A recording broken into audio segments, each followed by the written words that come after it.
दोस्तों, नीमपुर नाम के गांव के पास एक घना जंगल फैला हुआ था।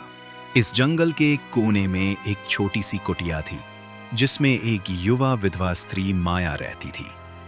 उसकी उम्र लगभग 28 साल थी। उसका पति एक भयानक बीमारी के कारण 1 साल पहले ही इस दुनिया को छोड़ चुका था। अब माया पूरी तरह अकेली थी। वो जंगल से लकड़ियां लाकर और गांव में सिलाई बुनाई कर जैसे तैसे अपना जीवन गुजार रही थी। माया सुंदर थी, पर उसकी आंखों में एक गहरा दर्द छुपा रहता था। गांव के लोग उसके अकेलेपन और सुंदरता पर ताने कसते थे, लेकिन माया चुपचाप सब सह लेती थी।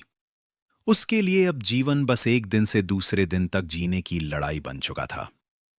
एक दिन वो जंगल में लकड़ियां बटोर रही थी कि तभी अचानक एक पेड़ से एक बड़ा सा बंदर नीचे उतरा और उसके सामने आकर बैठ गया। माया पहले तो घबरा गई, पर जब उसने देखा कि वो बंदर बस शांति से उसे निहार रहा है, तो वो धीरे धीरे शांत हो गई। तू कौन है? क्या चाहता है? माया ने पूछा। बंदर ने जैसे उसकी बात समझ ली हो, चुपचाप सिर झुका लिया। माया मुस्कुरा दी और अपने काम में लग ली, लेकिन वो बंदर वहीं बैठा रहा। जब माया लकड़ियों को बांधने लगी तो वो आकर उसकी मदद करने लगा। माया आश्चर्यचकित रह गई। उसने उसके सिर पे प्यार से हाथ फेरा और कहा, तू बहुत समझदार है। उस दिन के बाद से वो बंदर रोज आता, कभी माया के लिए फल लाता, कभी उसका सामान उठाता, कभी कभी बस उसकी झोपड़ी के सामने बैठा रहता।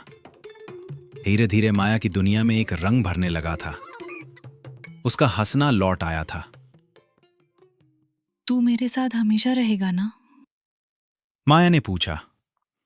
बंदर नीचे कूदकर उसके पास आया और उसके पैरों में बैठ गया। माया ने उसे गोद में उठा लिया और पहली बार उसे अकेलापन महसूस नहीं हुआ। समय बीतता गया, लेकिन एक दिन माया बीमार पड़ गई। उसे तेज बुखार था। बंदर उसकी देखभाल करता रहा, फल लाता रहा। माया ने उससे कहा, तू मेरी इतनी चिंता क्यों करता है? बंदर उसकी आंखों में देखने लगा। उसकी निगाहों में एक ऐसा प्यार था जो शब्दों से परे था। बुखार ठीक हुआ और माया को फिर से जीवन मिला, लेकिन अब उसके मन में सवाल उठने लगे थे। क्या यह बंदर साधारण है? एक रात जब मूसलाधार बारिश हो रही थी, माया ने उसे अपने पास सुला लिया। उस रात उसे एक गहरी आत्मीयता का एहसास हुआ। कुछ ही समय बाद माया को महसूस हुआ कि उसके शरीर में परिवर्तन हो रहे हैं। वो दाई के पास गई। दाई ने कहा, बेटी, तू गर्भवती है। ये कैसे हो सकता है? माया चौंकी। मुझे नहीं पता बेटी, लेकिन तू गर्भवती है, दाई ने शांत स्वर में उत्तर दिया।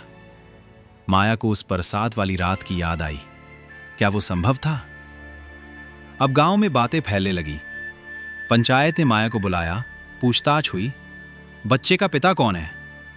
माया चुप रही, फिर बोली, मैं नहीं जानती। मेरे जीवन में कोई पुरुष नहीं आया, सिर्फ एक बंदर है जो मेरी देखभाल करता है। सब लोग हंस पड़े। पंचायत ने उसे कलंकित घोषित कर दिया। अब माया और भी अकेली हो गई। उसके मन में अब डर था, क्या यह गर्भ किसी चमत्कार का प्रतीक है या अभिशाप? एक दिन गांव में एक संत आए, ऋषि आत्रेय। उन्होंने माया से पूछा, क्या कोई पशु तेरे जीवन में आया था? माया ने सिर झुकाकर कहा, हाँ, एक बंदर। ऋषि बोले, वो कोई साधारण प्राणी नहीं था। वो एक श्रापित देवात्मा था, जिसे प्रेम के माध्यम से मुक्ति मिली है।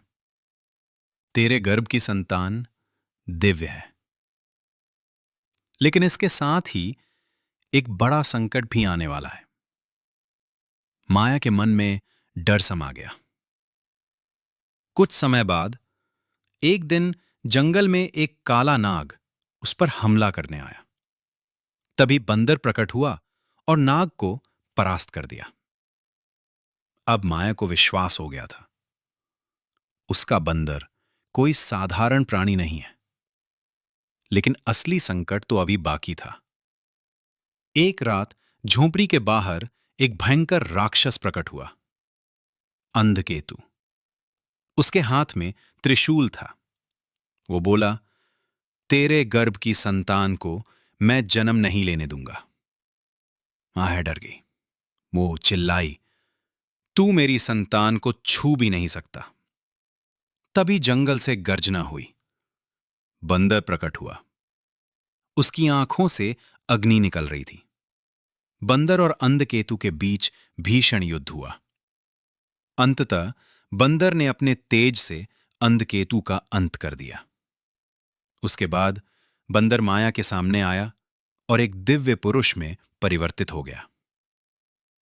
मैं बंदर नहीं था, मैं आर्शी का पुत्र हूं। तेरे निस्वार्थ प्रेम ने मुझे मुक्ति दिलाई। तेरे निस्वार्थ प्रेम ने उसने मुझे कहा। मुक्ति दिलाई। तो अब तू मुझे छोड़ देगा? माया ने आंसुओं के साथ पूछा। नहीं माया, मैं हमेशा तेरे साथ रहूंगा, लेकिन इस संतान की रक्षा के लिए मुझे फिर से बंदर रूप में जाना होगा। जब भी तुझे जरूरत होगी मैं लौट आऊंगा। बंदर फिर से अपने रूप में लौटा और जंगल में चला गया। कुछ दिनों बाद तेज पीरा के बीच माया ने एक दिव्य बालक को जन्म दिया। उसके शरीर से स्वर्णिम प्रकाश निकल रहा था।